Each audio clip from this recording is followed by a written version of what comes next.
வணக்கம் பச்சை தமிழ நேயர்களே. இன்னைக்கு இந்த காணொலியில என்ன பார்க்க போறோம்னா, 2 நாளைக்கு முன்னாடி சென்னை திருவிக நகர்ல ஒரு பள்ளிக்கூடத்துல ஒரு திறப்பு விழா ஃபங்க்ஷன் நடத்துறாங்க. அந்த ஃபங்க்ஷனுக்கு அந்த தொகுதியுடைய எம்எல்ஏ, அதாவது திருவிக நகர் தொகுதியுடைய தாவேகா சட்டமன்ற உறுப்பினர் பல்லவி அந்த நிகழ்ச்சியில கலந்துக்கிறாங்க. அதே மாதிரி சென்னை மாநகரத்துடைய மேயர் திமுகவை சேர்ந்த பிரியாவையும் கூப்பிட்டுருக்காங்க. அவங்க 2 பேரும் கலந்துக்கிற இடத்துல திமுகவுக்கும் தாவேகாவுக்கும் ஒரு சின்ன உரசல் அப்படிங்கிற மாதிரி ஒரு கருத்து நிலவிட்டு இருக்கு. அதை பத்தி தான் இந்த காணொலியில பார்க்க போறோம். வாருங்கள் பார்ப்போம். பார்த்ததுண்டா இந்த நாடு பார்த்ததுண்டா, நாடு பார்த்ததுண்டா இந்த நாடு பார்த்ததுண்டா. தமிழக வெற்றி கழகத்தில் இருந்து தேர்ந்தெடுக்கப்பட்ட தமிழக முதல்வர் ஜோசப் விஜய் அவர்கள் வெற்றி பெற்ற உடனே அவங்க மரியாதை நிமித்தமாக திமுக தலைவர் ஸ்டாலினை போய் சந்திச்சாங்க, வைகோவை சந்திச்சாங்க, திக வீரமணி சந்திச்சாங்க, பாட்டாளி மக்கள் கட்சி தலைவர் அன்புமணி ராமதாஸை சந்திச்சாங்க. இப்படி எல்லாரையும் சந்திச்சு அவங்களுடைய வாழ்த்துக்களையும் ஆசீர்வாதத்தையும் வாங்கினாங்க. இது தமிழகத்திலே ஒரு வித்தியாசமான ஒரு நிகழ்வா இருந்துச்சு. ஏன்னா திமுகவை எதிர்த்து தான் விஜய் பிரச்சாரம் பண்ணாங்க. இந்த பிரச்சாரம் பண்ணி திமுகவை தீய சக்தின்னு எவ்வளவு கேவலமா பேச முடியுமோ அவ்வளவு கேவலமா பேசிட்டு எலெக்ஷன் முடிஞ்சு ரிசல்ட்ல ஜெயிச்சு சிஎம் ஆவதற்கு முன்னாடி போய் ஸ்டாலினை சந்திச்சு வந்தாங்க, உதயநிதியை சந்திச்சாங்க. ஆனா சமீபத்தில் 2 நாளைக்கு முன்னாடி திருவிக நகர்ல ஒரு பள்ளி திறப்பு விழா. அந்த திறப்பு விழாவுக்கு சிறப்பு விருந்தினரா அந்த பள்ளி மேனேஜ்மெண்ட்ல இருந்து அந்த தொகுதியுடைய தாவேகா எம்எல்ஏ பல்லவியை கூப்பிட்டுருக்காங்க. அவங்களும் சரி வர்றேன் அப்படின்னு ஒப்புதல் கொடுத்திருக்காங்க. அவங்க இப்பதான் குழந்தை பிறந்து ஒரு 10 நாள் ஆச்சுன்னு நினைக்கிறேன்.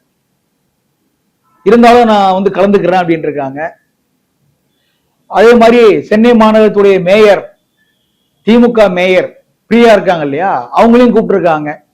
அவங்க நிகழ்ச்சிக்கு முந்தின நாள் இரவு வரைக்கும் அவங்க வர்றதாகவே தகவல் இல்லை. ஆனா திடீர்னு காலையில பிரியா நான் வர்றேன் அப்படின்னு சொல்லிட்டு வர்றாங்க.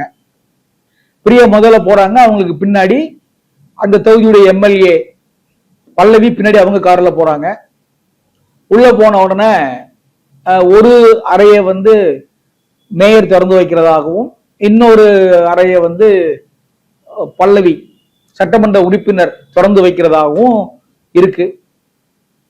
இவங்க பிரியா முதல்ல உள்ள போயிட்டாங்க. இவங்க எம்எல்ஏ கார்ல இருந்து இறங்கி போகுமா, அவங்க கையில குழந்தை வச்சிருந்திருக்காங்க. அந்த குழந்தைய பார்த்தோன்னா அவங்க கட்சிக்காரங்க அங்க இருக்கிறவங்க எல்லாம் அந்த குழந்தைய கொஞ்சிருக்காங்க. அதுல ஜஸ்ட் ஒரு 2 மினிட்ஸ் ஏதோ லேட் ஆயிருச்சு. இவங்க போறதுக்கு முன்னாடி அவங்க திறப்பு விழா பண்ணிட்டு உள்ள போயிட்டாங்க. இவங்களும் பின்னாடி போறாங்க. போன உடனே அங்க குத்துவிளக்கு ஏத்துறாங்க. அந்த குத்துவிளக்கு ஏத்துறதுல முதல்ல மேயர் பிரியா குத்துவிளக்கு ஏத்துறாங்க. பக்கத்துல ஒரு ஏடி நிக்கிறாங்க. அதுக்கப்புறத்துல எம்எல்ஏ நிக்கிறாங்க, பல்லவி நிக்கிறாங்க. அவங்களுக்கு அடுத்தாப்புல ஒரு ஐஏஎஸ் ஆபீசர் நிக்கிறாங்க. அப்புறம் எல்லாருமே கட்சிக்காரங்க எல்லாம் நிக்கிறாங்க. மரியாதை நிமித்தமா பிரியா முதல்ல குத்துவிளக்கு ஏத்துறாங்க. ஏற்றி முடிச்சோன்னா அந்த ஸ்கூல் நிர்வாகத்துக்கு என்ன சொல்றாங்க, பக்கத்துல எம்எல்ஏ இருக்காங்க, எம்எல்ஏ கொடுங்க, அவங்க ஏத்துட்டோம் அப்படின்னு சொல்றாங்க. உடனே பிரியா விளக்கை ஏற்றிட்டு இப்படி கையில வச்சுக்கிட்டு பிரியாவுக்கு அடுத்தாப்புல இருந்த எம்எல்ஏ இருக்காங்க இல்லையா, அவங்களுக்கு அடுத்தாப்புல ஐஏஎஸ் ஆபீசர் நிக்கிறாங்க. அவங்கிட்ட மெழுகுவர்த்தி நீட்டுறாங்க. இவங்க எம்எல்ஏ தனக்கு தான் கொடுக்க, நம்ம தான் ஏத்தணும் அப்படின்னு வாங்க போறாங்க. பிரியா அந்த கையை திரும்ப பின்னாடி எடுத்துடுறாங்க. எடுத்த உடனே எம்எல்ஏக்கு ஒரு மாதிரி ஷாக் ஆகுது, வெளியே காட்டிக்கல. உடனே அவங்க ஐஏஎஸ் ஆபீசர் கொடுத்து, இந்தாங்க நீங்க விளக்கு ஏத்துங்க அப்படின்னு கொடுக்குறாங்க. யாரு கொடுக்கா? பிரியா கொடுக்குறாங்க.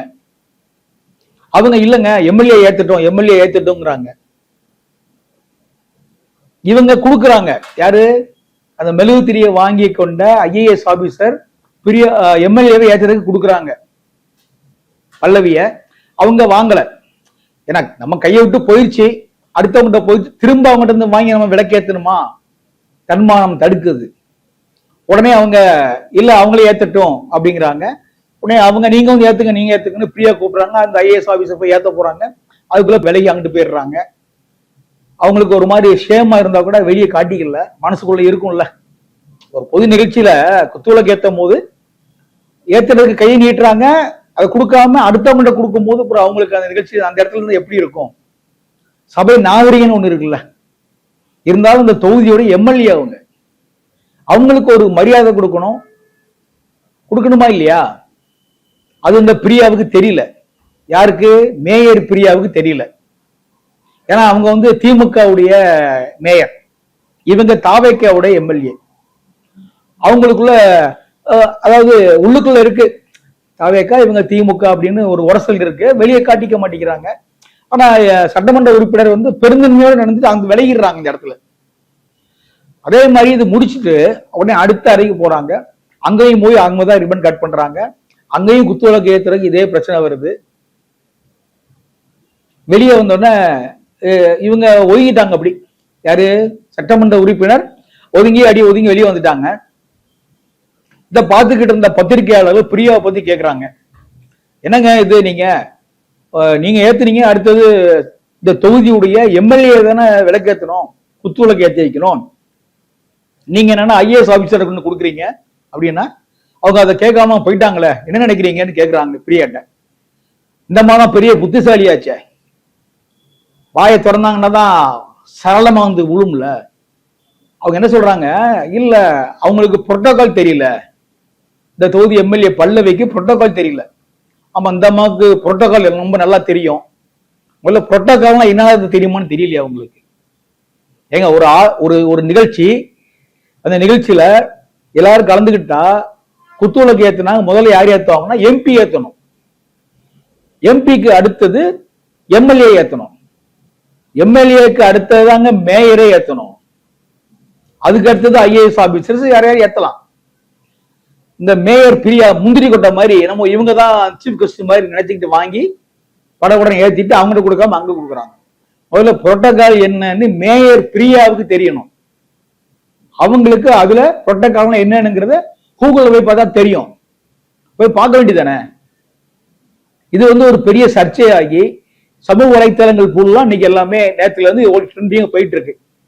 அந்த பல்லவியும் அவங்க சொல்றாங்க, இல்லைங்க நான்லாம் அதை பெருசா எடுத்துக்கல அப்படிங்கிறாங்க. மரியாதை நிமித்தமாக போனோம், ஸ்கூல் மேனேஜ்மெண்ட்ல கூப்பிட்டாங்க, நான் போனேன். முந்தின நாள் வரைக்கும் அவங்க வர்ற மாதிரி இல்லை, நான் போறேன், என் கூட முன்னாடி வந்தாங்க, நான் பின்னாடி தான் போறேன். கேட்டா என்ன சொல்றாங்கன்னா, நான் லேட்டா வந்தேன் அப்படின்னு சொல்றாங்க. நான் லேட்டாலாம் வரல, அவங்க காருக்கு பின்னாடி தான் நானும் போனேன். கையில குழந்தை இருந்ததுனால சுத்தி இருக்கிறவங்க குழந்தைய கொஞ்சிட்டு இருந்தாங்க. அதுல ஒரு நிமிஷம் 2 நிமிஷம் லேட் ஆயிடுச்சு, அவ்வளவுதான். அதுக்குள்ள அவங்க போய் ரிப்பன் கட் பண்ணிட்டாங்க. நான் லேட்டாலாம் போகலையே, கரெக்டா தான் போயிருக்கேன். சரி, விளக்கு ஏற்றதுக்கு எனக்கு கொடுக்கல, அவங்ககிட்ட கொடுத்துட்டாங்க. அது அவங்களுடைய மனசில் உள்ள ஒரு காழ்ப்புணர்ச்சி, என் மேல இருக்கிற ஒரு காழ்ப்புணர்ச்சி அப்படிங்கிற மாதிரி அவங்க பேசியிருக்காங்க. யாரு? சட்டமன்ற உறுப்பினர் பல்லவி. அவங்க பெருந்தன்மையா பேசிடுறாங்க. இது எப்படி இருக்கு? இது மேயர் பிரியா. முதல்ல மேயர் பிரியாவுக்கு முதல்ல என்னங்க தெரியும்? இதுக்கு முன்னாடி எத்தனையோ பத்திரிகையாளர்கிட்ட பேட்டி கொடுத்திருக்காங்க, பேட்டி கேட்டிருக்காங்க, கொடுத்திருக்காங்க. என்னைக்காவது கரெக்டா நியாயமா சரியா பேசியிருக்காங்களா? இந்த கொசுவை பத்தி ஒண்ணு பேசினாங்க, ஊரெல்லாம் சிரிச்சாங்க அவங்க சொன்ன பதிலுக்கு. இன்னொரு இடத்துல ஒரு அதிகாரி வர்றாங்க, அமைச்சர் வர்றாங்கன்னா அந்த ரோட்ல வந்து முன்னாடி வந்து இந்த ப்ளீச்சிங் பவுடர் மாதிரி கிளீன் பண்ணி ரோட சுத்தமாக்கிறதுக்கு ப்ளீச்சிங் பவுடர் போடுவாங்க.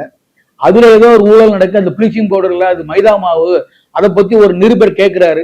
அதுக்கு அவங்களால ஒழுங்கா பதில் சொல்ல முடியல.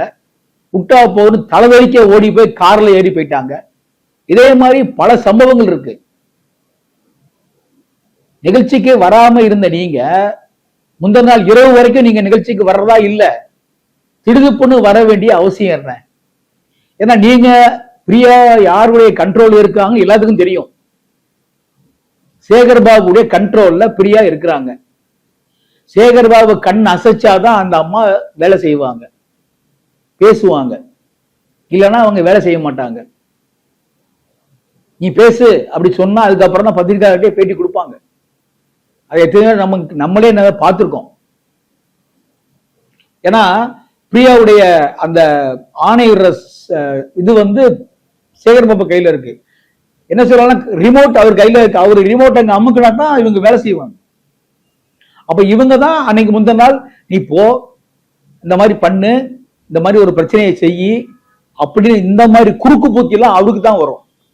அதை சொல்லி அனுப்புறாரு, அந்த அம்மாவும் செய்யறாங்க.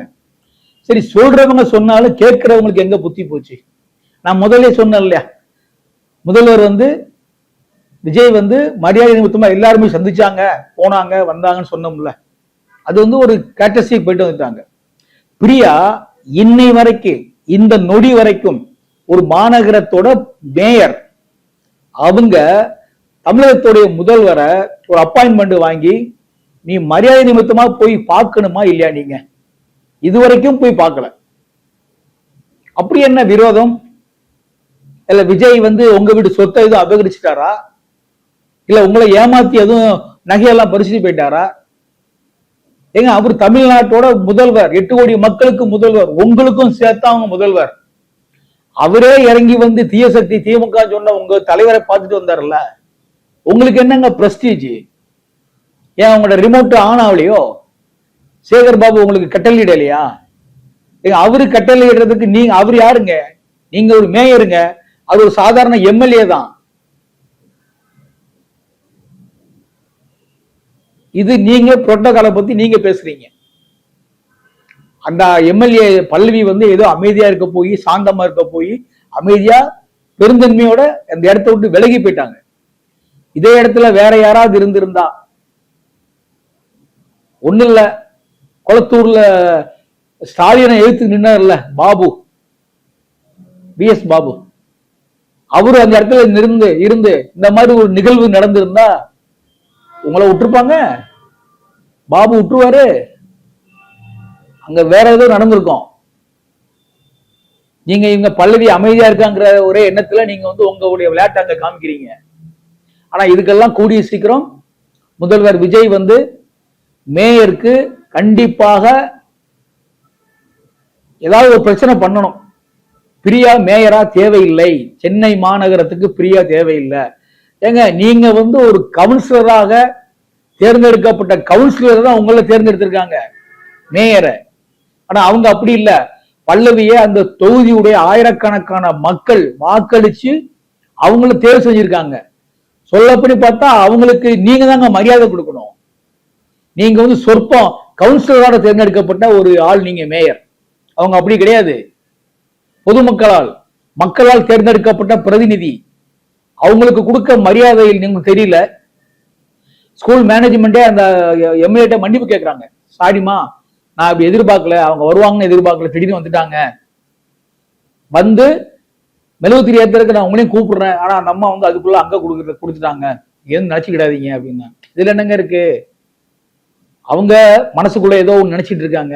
எனக்கு அதெல்லாம் என்னெல்லாம் கிடையாது. நான் அவங்க வந்தாலும் நானும் கூட வந்தேன்ல, அது எங்க தலைவர் எங்க அப்படி வளர்த்திருக்காருங்க, அப்படி தன்மையில பெருந்தன்மையோட போயிட்டாங்க. இவங்க மேயர் பிரியாவுடைய வேலை என்ன? சேகர் பாபுக்கு போய் கொடை பிடிக்கணும், அவர் எங்கெல்லாம் கலந்துக்கிறாரு அங்க போய் ஒட்டிக்கணும், அல்லது இந்த அம்மா எங்கேயா கலந்துக்கிறாங்க அவருக்கு ஒட்டிக்கிறார். இதுதான் இந்த 5 வருஷமா நடந்துச்சு. இதுதான் எல்லாரையும் பார்த்தோம், மக்களாகிய நீங்களும் பார்த்தீங்க. பார்த்துதான் திமுகவுக்கு இப்படி ஒரு முடிவை கொடுத்திருக்கீங்க. மேயர் பிரியா, இனியா திருந்துங்கள், எம்எல்ஏக்களுக்கு மரியாதை கொடுக்க பழகுங்க. நீங்க மேயரா இருக்கலாம், அவங்க எம்எல்ஏ. ஒரு படத்துல சொல்லுவார்ல, அண்ணே நான் 7 பாஸ்னேன், டேய் நான் 10டா, நீ 10 ஃபெயில். அதே மாதிரி வடிவேலும் கவுண்டமணியும் செந்திலும் பேசுவாங்கல்ல, அதே மாதிரிதான் அவங்க எம்எல்ஏ அப்படி சொன்னா நான் மேயர்ங்கிற மாதிரி இருக்கு. நீங்க 2 பேரும் பண்றது நியாயப்படி மேயர் பிரியா இதுக்கு தார்மீக மன்னிப்பு கேட்கணும் எம்எல்ஏட்ட. இதுதான் நியாயம், இதுதான் ஒரு முறை. அரசியல் நாகரிகம் தெரியாத ஒருத்தர் சென்னை மாநகரத்துக்கு மேயரா இருக்க தகுதியே கிடையாது. நன்றி, வணக்கம்.